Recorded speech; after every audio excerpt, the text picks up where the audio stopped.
Hi children, good morning. இன்னைக்கு day 7 பார்க்கலாம். Day 7ல என்ன பார்க்கலாம் அப்படின்னா alphabets ஃபுல்லா recall பண்ணிக்கலாம். சரியா? எப்படி ஃபர்ஸ்ட் மனப்பாடம் பண்றது அப்படின்னு நான் சொல்லி தரேன். நீங்க வந்து ஃபர்ஸ்ட் ஈஸியா இருக்கிற சவுண்ட்ஸை ஃபர்ஸ்ட் படிச்சுக்கோங்க. ஏ இ ஐ ஓ யூ வவல்ஸ் இருக்கு இல்லையா, அதை லீவ் பண்ணி ஓரமா வச்சிருங்க. மற்ற சவுண்ட்ஸ் எல்லாம் நல்லா மனப்பாடம் பண்ணிக்கோங்க. அதுக்கப்புறம் ஏஇஐஓயுக்கு போங்க. ஏன்னா ஃபர்ஸ்ட் ஈஸியா இருக்கிறத படிச்சுட்டா தான் படிக்கிறதுல கொஞ்சம் இன்ட்ரெஸ்ட் வரும் இல்லையா. எடுத்தோடனே டஃப் சவுண்ட்ஸ் படிச்சோன்னா ஐயோ ரொம்ப கஷ்டமா இருக்கு அப்படின்னு சொல்லி அது போர் அடிச்சிடும், விட்டுருவீங்க. ஸோ நான் ஒரு டைம் ஃபுல்லாக ரீகால் பண்ணி சொல்லித்தரேன், எப்படி மனப்பாடம் பண்ணணும்னு சொல்லித்தரேன். சரியா? மனப்பாடம் பண்ணும்போது நம்ம லெட்டர்ஸ் சொல்லி மனப்பாடம் பண்ணலாம். ஓகேவா?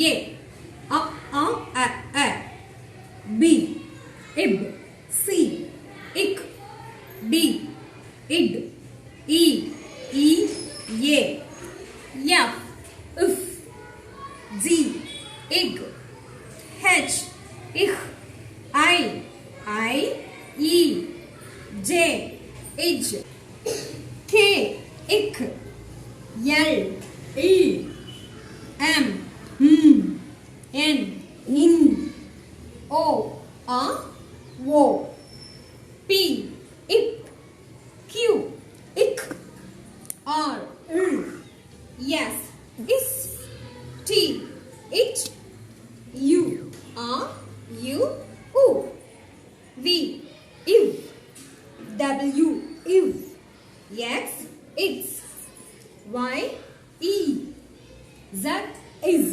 எப்படி படிச்சுக்கணும். அடுத்தது படிச்சு மெமரி பண்ணதுக்கு அப்புறமா இந்த லெட்டர்ஸ் எல்லாம் நம்ம பார்க்கும்போது நீங்க வந்து ஏவை ஏ சொல்லக்கூடாது, பி பி சொல்லக்கூடாது, சி சி சொல்லக்கூடாது. வாங்க எப்படி சொல்லணும்னு சொல்றேன்.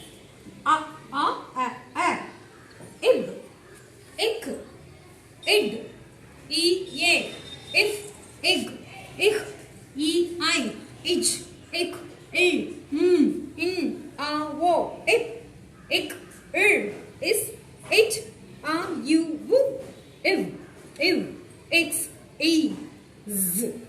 இப்படிதான் சொல்லணும். எங்க பார்த்தாலும் இப்படிதான் சொல்லணும். சரியா சில்ட்ரன்? இப்போ உங்கள் ஃப்ரெண்ட்ஸ் அந்த சவுண்ட்ஸை எப்படி மனப்பாடமா சொல்கிறாங்க அப்படிங்கிறத உங்களுக்கு சொல்லி காமிப்பாங்க. வாங்க பார்க்கலாம்.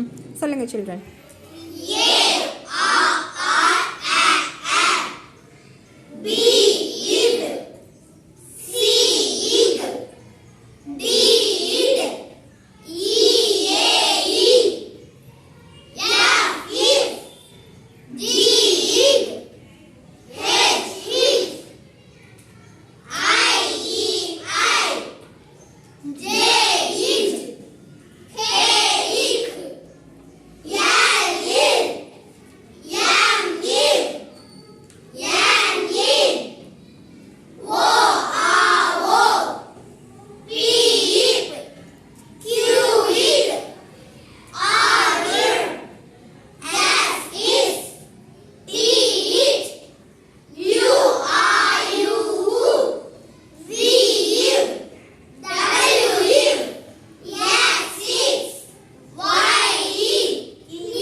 Super, well done, good.